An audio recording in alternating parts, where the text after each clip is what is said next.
Abandonment to Divine Providence, Part 5. Section 5.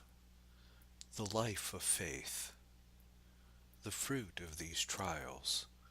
The conduct of the submissive soul. It results from all that has just been described that, in the path of pure faith, all that takes place spiritually, physically, and temporarily has the aspect of death. This is not to be wondered at. What else could be expected? The natural to this state. God has his plans for souls, and under this guise he carries them out successfully. Under the name of disguise, I include ill success, corporal infirmities, and spiritual weakness. All succeeds, and all turns to good in the hands of God. It is by those things that there are a trouble to nature that he prepares for the accomplishment of his greatest designs. Omnia coaperentur in bonum is, qui secundum propositum vocate sunt sancti. All things work together unto good to such as, according to his purpose, are called to be saints. Romans 8:28. He brings life out of the shadow of death. Therefore, when nature is afraid, faith, which takes everything in a good sense, is full of courage and confidence. To live by faith is to live by joy, confidence, and certainty about what has to be done or suffered at each moment according to the designs of God. It is in order to animate and to maintain this life of faith that God allows the soul to be plunged into and carried away by the rough waters of so many pains, troubles, difficulties, fatigues, and overthrows, for it requires faith to find God in all these things. The divine life is given at every moment in the hidden but very sure manner, under the different appearances such as the death of the body, the supposed loss of the soul, and the confusion of all earthly affairs. In all these, faith finds its food and support. It pierces through all, and clings to the hand of God, the giver of life. Through all that does not partake of the nature of sin, faithful souls should proceed with confidence, taking it all as a veil, or disguise of God, whose immediate presence alarms and at the same time reassures the faculties of the soul. In fact, this great God who consoles the humble gives the soul in the midst of its greatest desolation an interior assurance that it has nothing to fear, provided it allows him to act and abandons itself entirely to him. It is grieved because it has lost its well-beloved, and yet something assures it that it possesses him. It is troubled and disturbed, yet nevertheless has in its depths I know not what important grounds for attaching itself steadfastly to God. Truly, said Jacob.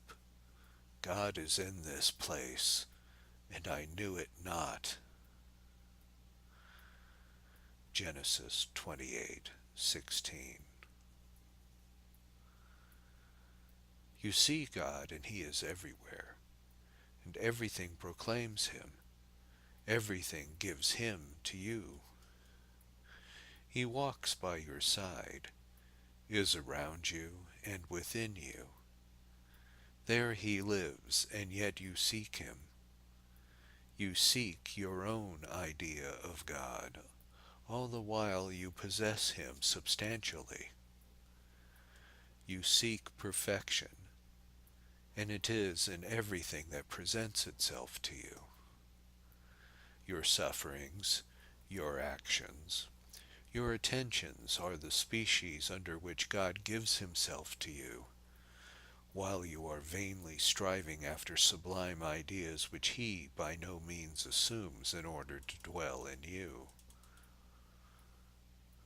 Martha tried to please Jesus by cooking nice dishes, but Mary was content to be with Jesus in any way that he wished to give himself to her. But when Mary sought him in the garden according to the idea she had formed of him, he eluded her by presenting himself in the form of a gardener. The apostle saw Jesus, but mistook him for a phantom.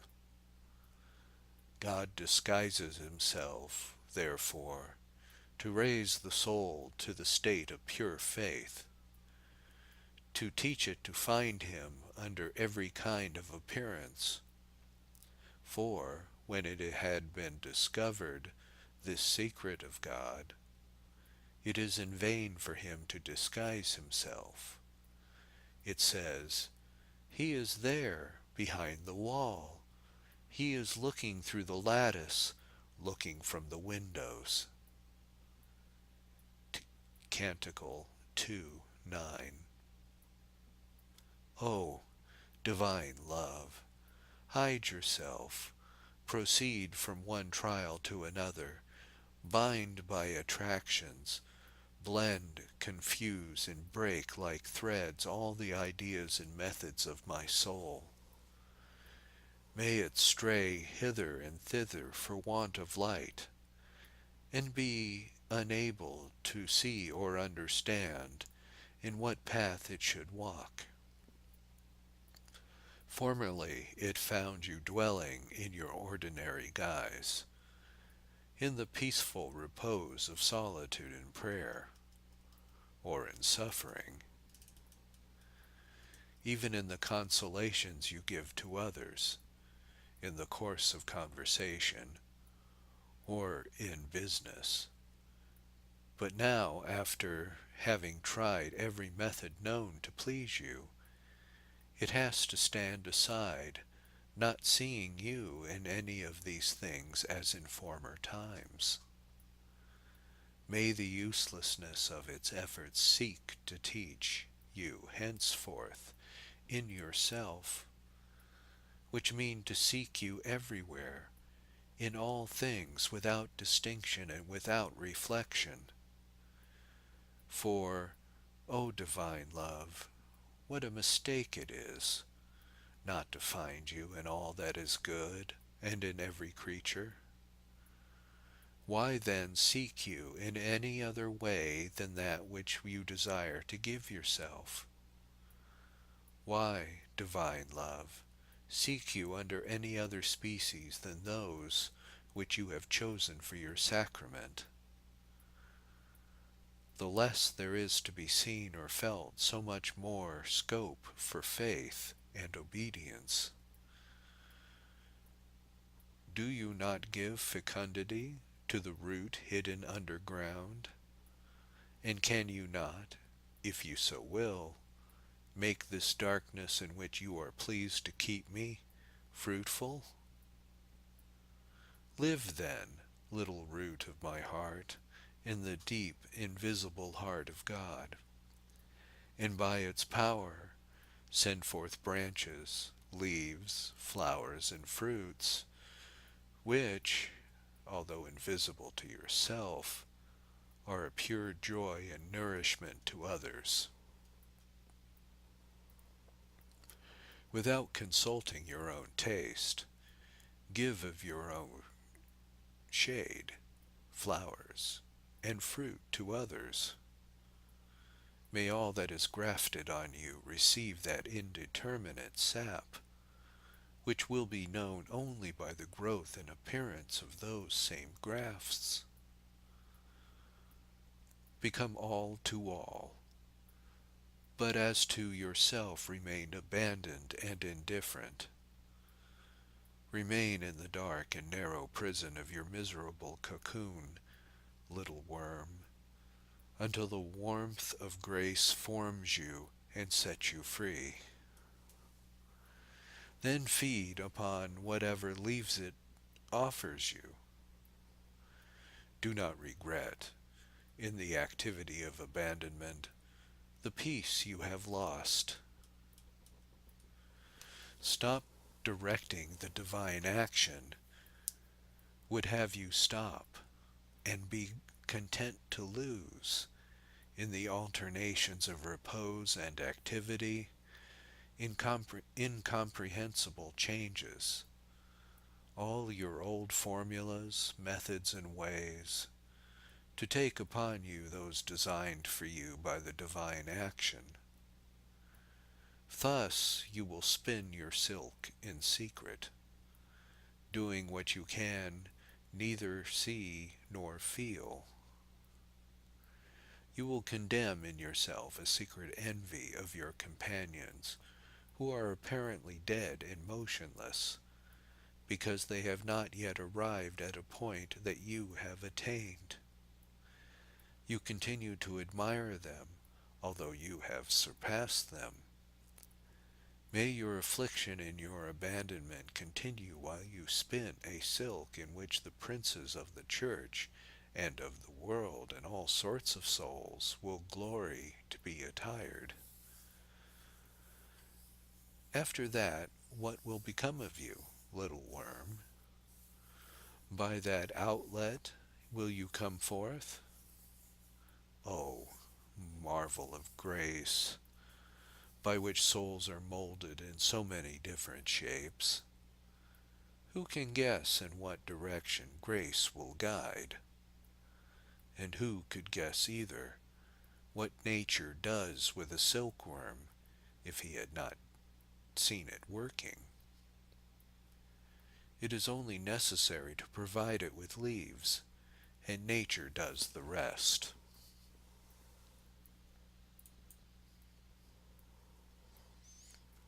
Therefore, no soul can tell from whence it came, or whither it is going, neither from what thought of God the divine wisdom drew it, nor to what end it tends. Nothing is left but an entire passive abandonment, and to allow this divine wisdom to act without interfering by our own reflections, examples, and methods. We must act when the time comes, and cease when it is time to stop. If necessary, letting all be lost, and thus, acting or remaining passive according to attraction and abandonment, we, insensibly, do or leave undone without knowing what will be the result. After many changes, the formed soul receives wings and flies up to heaven, leaving a plentiful harvest on earth for other souls to gather.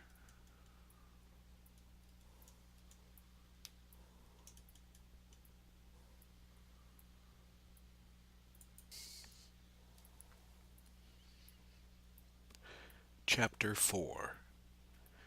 Concerning the assistance rendered by the fatherly providence of God to those souls who have abandoned themselves to Him. Section 1. Confidence in God. the less the soul in the state of abandonment feels the help it receives from God, the more efficaciously does he sustain it. There is a kind of sanctity in which all the communications of God are luminous and distinct. But in the passive state of pure faith, all that God communicates partakes of the nature of that inaccessible darkness that surrounds his throne, and all ideas are confused and indistinct. The soul, in this state of obscurity, is often afraid, like the prophet, of running headlong against a rock. Fear not, faithful soul, for this is your right path, and the way by which God conducts you.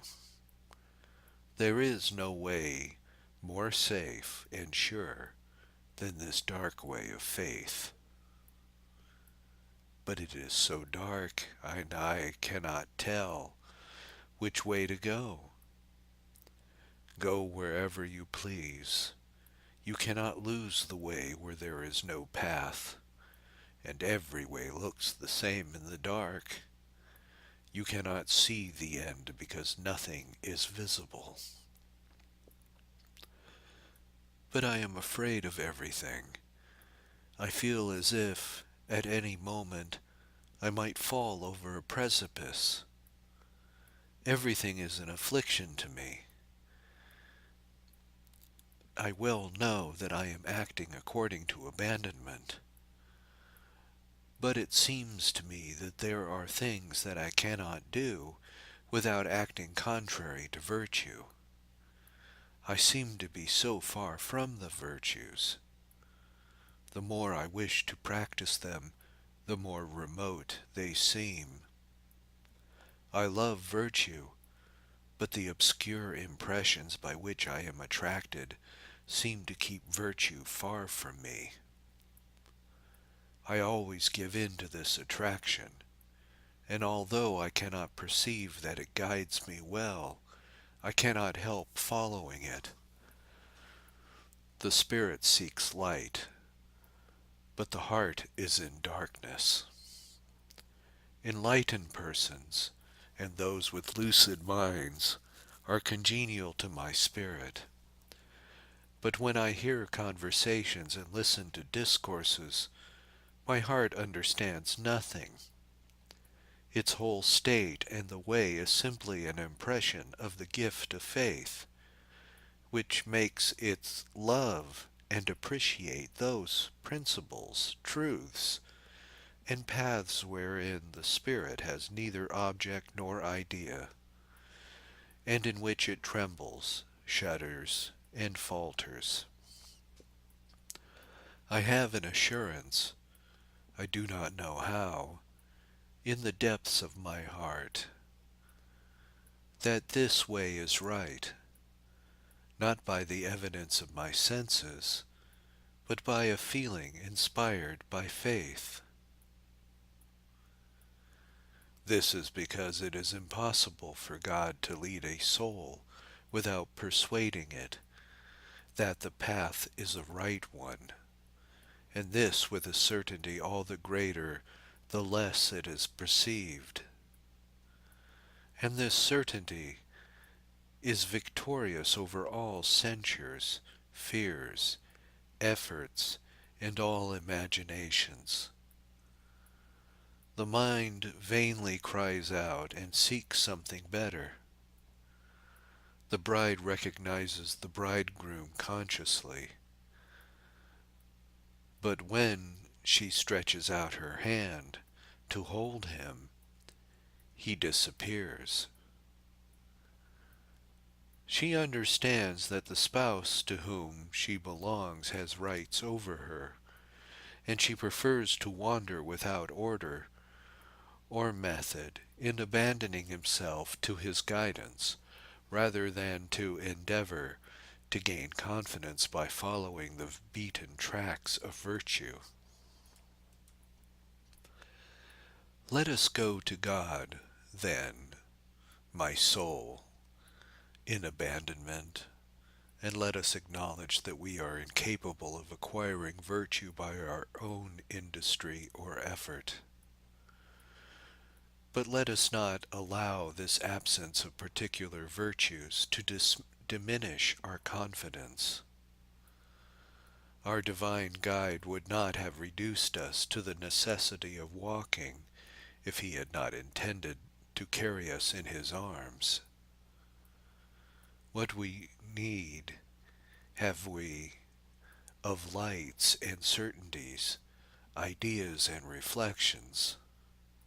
Of what use would it be for us to see, to know, and to feel, when we are no longer walking but being carried in the arms of divine providence? The more we have to suffer from darkness, and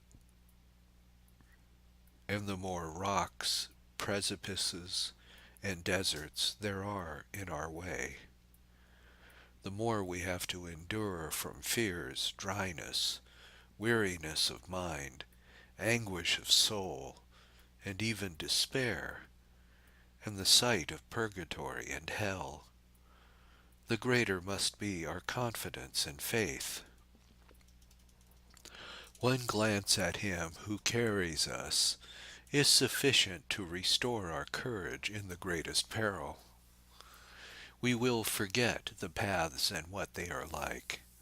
We will forget ourselves, and abandoning ourselves entirely to this wisdom, goodness, and power of our guide, will we think only of loving him and avoiding all sin, not only that which is evident, however venial it may be, but even the appearance of evil, and of fulfilling all the duties and obligations of our state.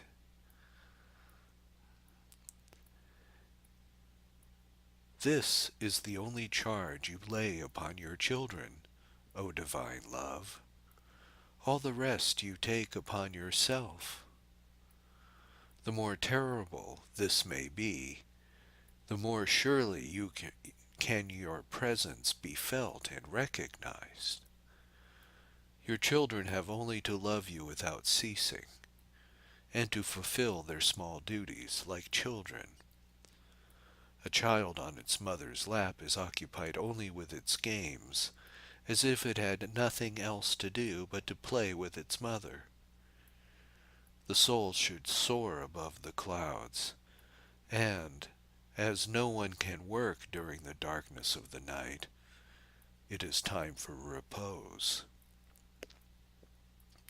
The light of reason can do nothing but deepen the darkness of faith.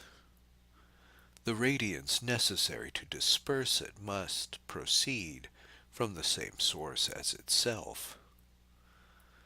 In this state, God communicates himself to the soul as its life, but he is no longer visible as its way and its truth. The bride seeks the bridegroom during the night. She seeks him before her and hurries forward, but he is behind her and holding her with his hands. He is no longer object or idea, but principle and source.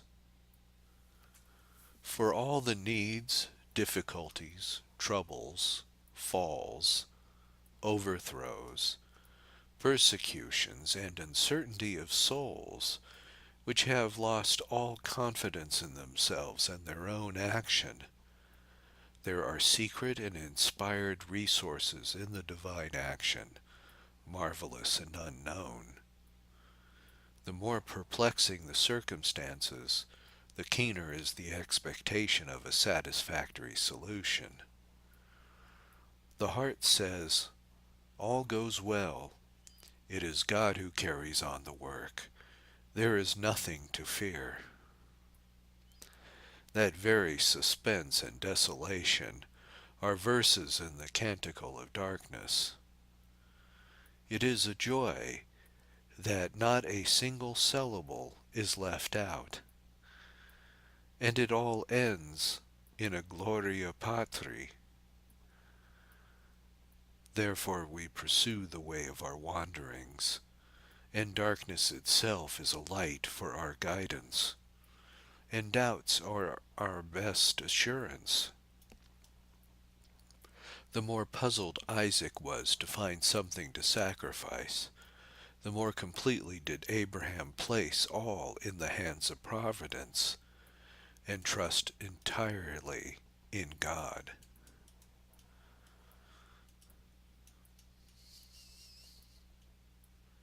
Section 2. Diversity of Grace. The afflictions which the soul is made to endure are but loving artifices of God, which will one day give it great joy.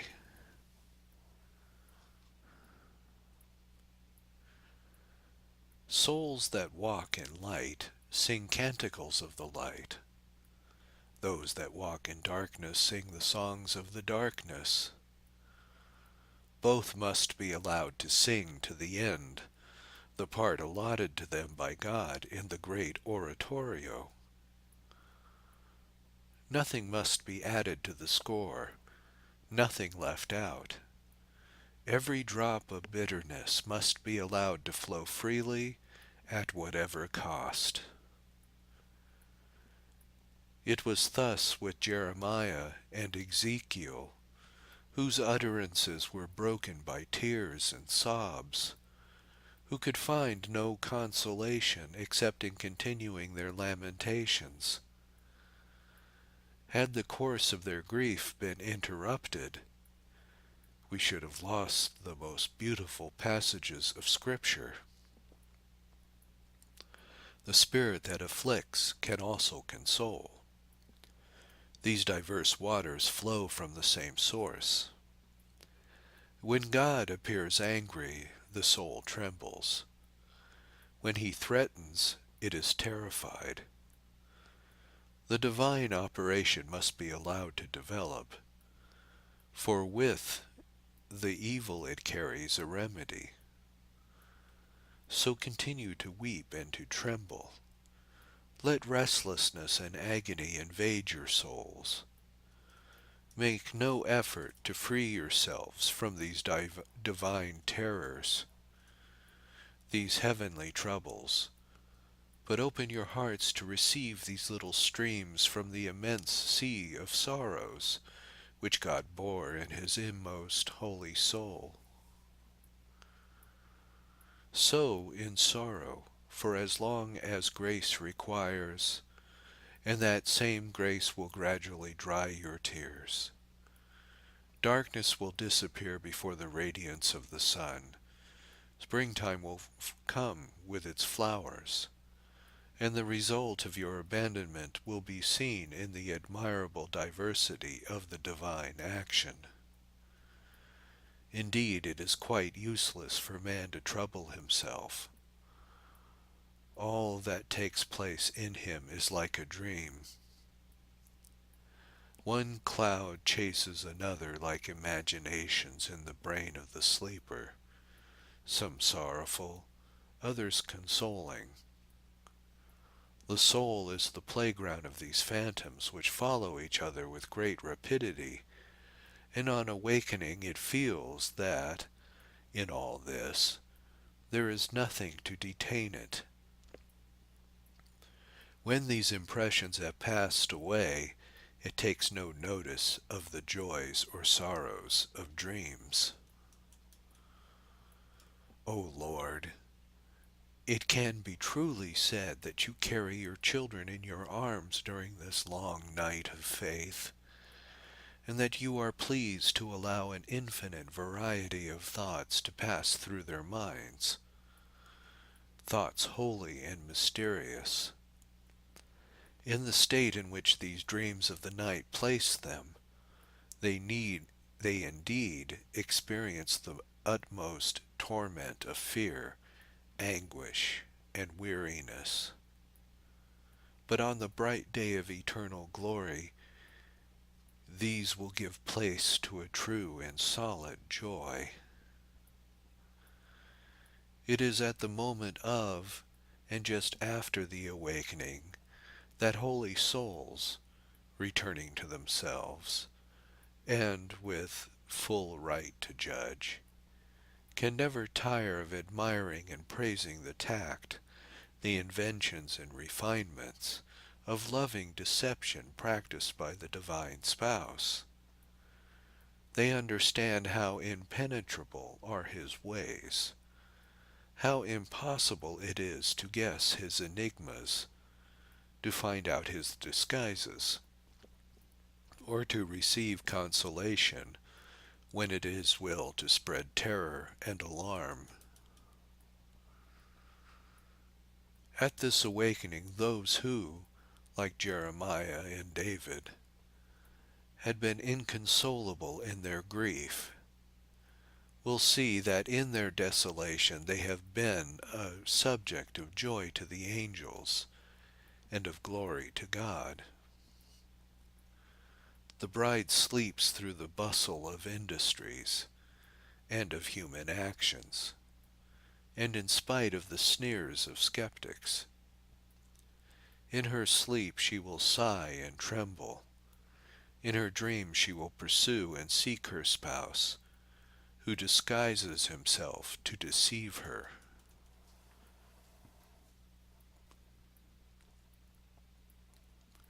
Let her dream.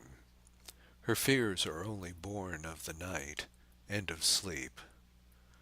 When the spouse has exercised her beloved soul, and shown forth in it what can only be expressed by him, he will develop the result of those dreams, and will awaken it at the right time.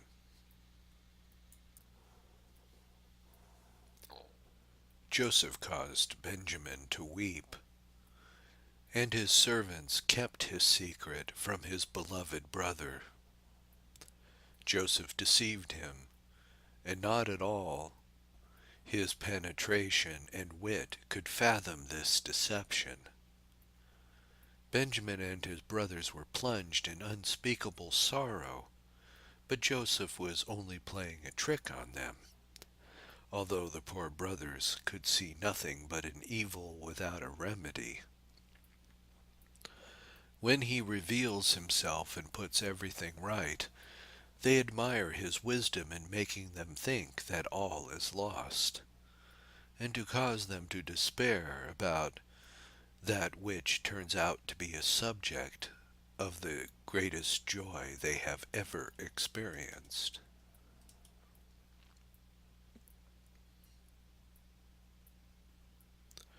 Section 3. The generosity of God. The more God seems to despoil the soul that is in the state of abandonment, the more generous are his gifts.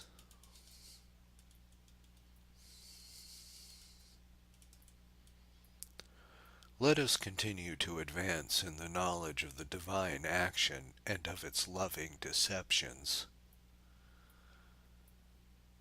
That which it withdraws from the perception, it bestows incognito, as it were, on the good will. It never allows it to want for anything. It is as if someone who has maintained a friend by bounties bestowed personally upon him should suddenly, for the welfare of this same friend, pretend that he could no longer oblige him, yet continues to assist him without making himself known. The friend, not suspecting any stratagem in this mystery of love, feels hurt, and entertains all sorts of ideas and criticism on the conduct of his benefactor. When, however, the mystery begins to be revealed, God knows what different feelings arise in the soul: joy, tenderness, gratitude, love, confusion, and admiration, followed by an increase of zeal for and attachment to the benefactor. And this trial will be the means of strengthening the soul and accustoming it to similar surprises. The application is easy. With God, the more one seems to lose, the more one gains. The more he strikes off what is natural, the more he gives of what is supernatural. He is loved at first for his gifts, but when these are no longer perceptible, he is at last loved for himself. It is by the apparent withdrawal of these sensible gifts that he prepares the way for that great gift, which is the most precious and most extensive of all, since it embraces all others.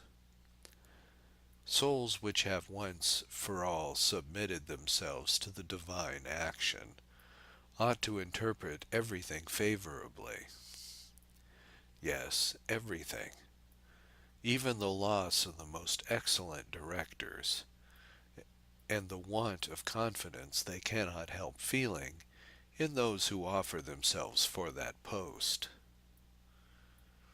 In truth, those guides who, of their own accord, run after souls, deserve to be distrusted.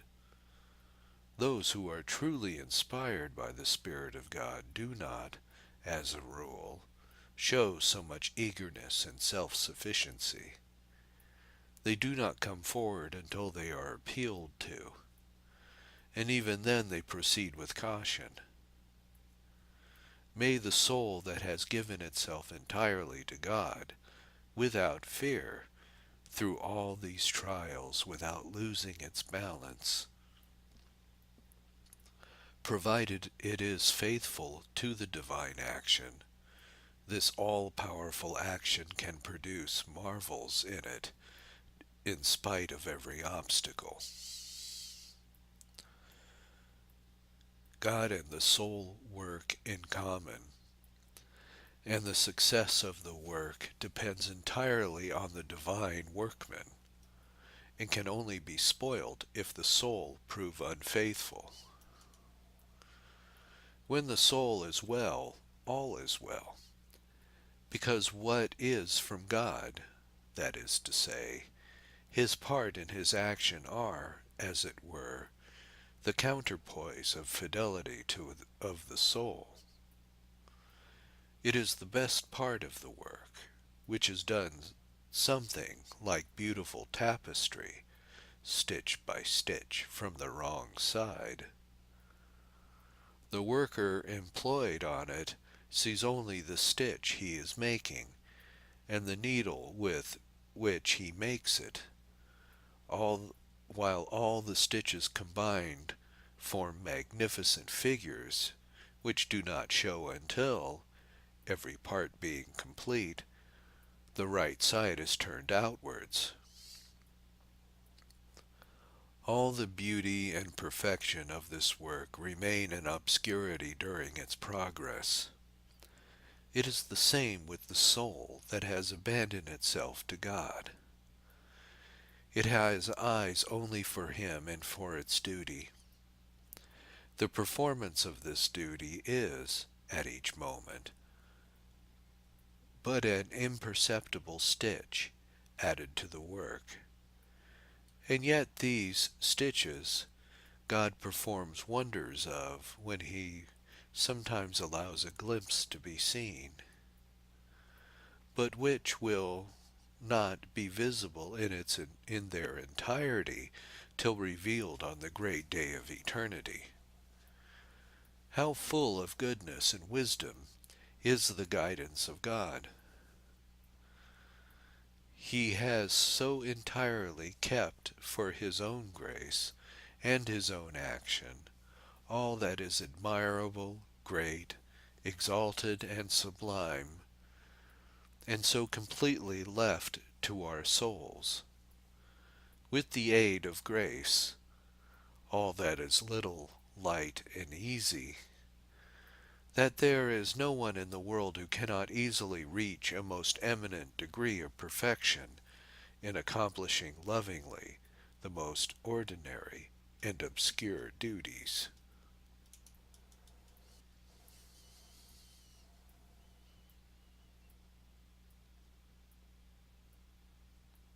Section 4.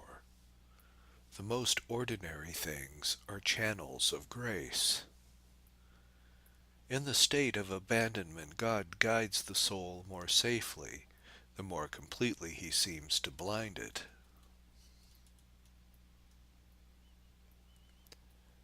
It is most especially with regard to souls that abandon themselves entirely to God that the words of St. John are applicable. You have no need that any man teach you, as his unction teacheth you of all things.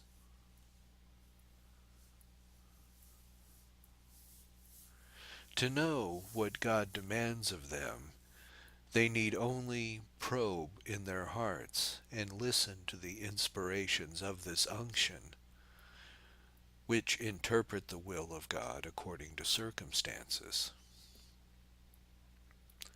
The divine action, concealed though it is, reveals its design not through ideas, but intuitively. It shows them to the soul either necessarily, nor by permitting any other thing to be chosen, but what it actually represents, or else by sudden impulse, a sort of supernatural feeling that impels the soul to act without premeditation, or, in fine, by some kind of inclination or aversion, which, while leaving it complete liberty, yet none the less leads it to refuse what is presented to it. If one were to judge by appearances, it seems as if it would be a great want of virtue to be swayed and influenced in this manner. And if one were to judge by ordinary rules, there appears a want of regulation and method in such conduct. But in reality it is the highest degree of virtue, and only after having practiced it for a long time does one succeed. The virtue in this state is pure virtue. It is, in fact, perfection itself. One is like a musician who combines a perfect knowledge of music with technical skill. He would be so full of his art that, without thinking, all that he performed within its compass would be perfect. And if his compositions were examined afterwards, they would be found in perfect conformity with prescribed rules. One would then become convinced that he would never succeed better than when, free from the rules that keep genius in fetters, when too scrupulously followed, he acted without constraint, and that his promptus would be admired as chef d'oeuvres by all connoisseurs. Thus the soul, trained for a long time in the science and practice of perfection under the influence of reasonings and methods, of which it made use to assist grace, forms for itself a habit of acting in all things, and by instincts implanted by God. It then knows that it can do nothing better than what first presents itself, without all those arguments in which it needs formally. The only thing to be done is to act at random, when unable to trust in anything but the workings of grace, which cannot mislead it.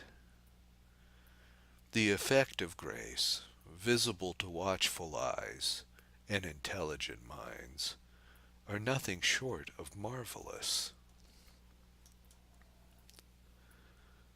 Without method, yet most exact, without rule, yet most orderly, without reflection, yet most profound,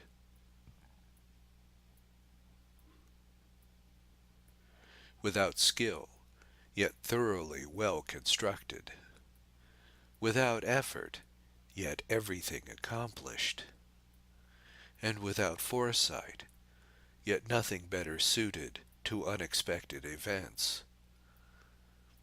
Spiritual reading, with the divine action, often contains a meaning that the author never thought of. God makes use of the words and actions of others to infuse truths which might otherwise have remained hidden. If he wishes to impart light in this way, it is for the submissive soul to avail itself of this light. Every expedient of the divine action has an efficacy which always surpasses its apparent and natural virtue. It is the nature of abandonment always to lead a mysterious life, to receive great and miraculous gifts from God by means of the most ordinary things, things that may be natural, accidental, or that seem to happen by chance, and in which there seems no other agency than the ordinary course of the ways of the world, or of the elements. In this way, the simplest sermons, the most commonplace conversations, and the least high-toned books become to these souls, by the virtue of God's will, sources of knowledge and wisdom. This is why they carefully gather up the crumbs that skeptics trample underfoot. Everything is precious in their eyes. Everything enriches them. They are inexpressively indifferent towards all things, and yet neglect nothing, having a respect for and making use of all things. As God is everywhere, and made use of things by his will, is not so much the use of creatures, as the enjoyment of the divine action which transmits his gifts by different channels. They cannot sanctify of themselves, but only as instruments of the divine action, which has power to communicate his grace, and does often communicate it to simple souls in ways and by means which seem opposed to the end intended. It enlightens through mud as well as through glass, and the instrument of which it makes use is always singular. To it everything is alike. Faith always believes that nothing is wanting to it, and never complains of the privation of means which might prove useful for its increase, because the workman who employs them efficaciously supplies what is wanting by his action. The divine action is the whole virtue of the creature.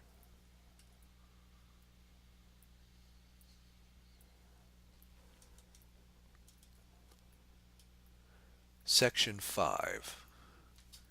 Nature and grace, the instruments of God. The less capable the soul in the state of abandonment is of defending itself, the more powerfully does God defend it.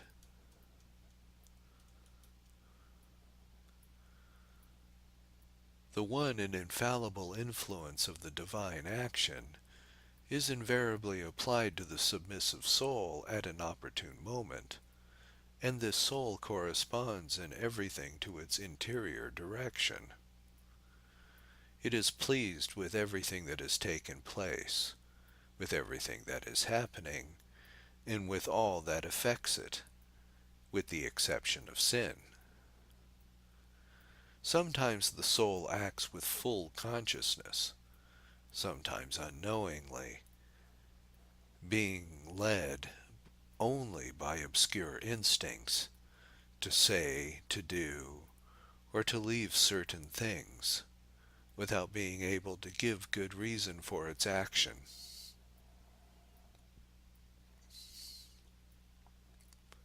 Often the occasion and the determining reason are only of the natural order. The soul, perceiving no sort of mystery therein, acts by pure chance, necessity, or convenience, and its act has no other aspect either in its own eyes or those of others, while all the time the divine action, through the intellect, the wisdom, or the counsel of friends, make use of the simplest things in its favor. It makes them its own, and opposes so persistently every effort prejudicial to them that it becomes impossible that these should succeed. To have to deal with a simple soul is, in a certain way, to have to deal with God. What can be done against the will of the Almighty and His inscrutable designs? God takes the cause of the simpler soul in hand. It is necessary for it to study the intrigues of others, to trouble about their worries, or to scrutinize their conduct. Its spouse relieves it of all these anxieties, and it can repose in him full of peace and in security. The divine action frees and exempts the soul from all those low and noisy ways so necessary to human prudence. These suited Herod and the Pharisees, but the Magi had only to follow their star in peace. The child has but to rest in his mother's arms. His enemies do more to advance his interest than to hinder his work. The greater efforts they exert to thwart and to take him unawares, the more freely and tranquilly does he act. He never humors them, nor basely truckles to them to make them turn aside their blows. Their jealousies, suspicions, and persecutions are necessary to him. Thus did Jesus Christ live in Judea, and thus does he live now in simple souls. In them he is generous, sweet, free, peaceful, fearless, needing no one, beholding all creatures in his Father's hands, and obliged to serve him, some by their criminal passions, others by their holy actions, the former by their contradictions, the latter by their obedience and submission. The divine action balances all this in a wonderful manner. Nothing is wanted, or is anything superfluous. But of good and evil there is only what is necessary. The will of God applies, at each moment, the proper means to the end in view, and this simple soul, instructed by faith, finds everything right, and desires neither more nor less than what it has. It never blesses that divine hand which so well apportions the means, and turns aside every obstacle. It receives friends and enemies with the same patient courtesy with which Jesus treated everyone, and as divine instruments. It has need of no one and yet needs all. The divine action renders all necessary, and all must be received from it, according to their quality of nature, and corresponded to the sweetness and humility. The simple treated simply, and the unpolished kindly. This is what St. Paul teaches, and what Jesus Christ practiced most perfectly. Only grace can impress this supernatural character, which is appropriate to and adapts itself to each person. This is never learnt from books, but from a true prophetic spirit, and is the effect of a special inspiration and a doctrine of the Holy Spirit.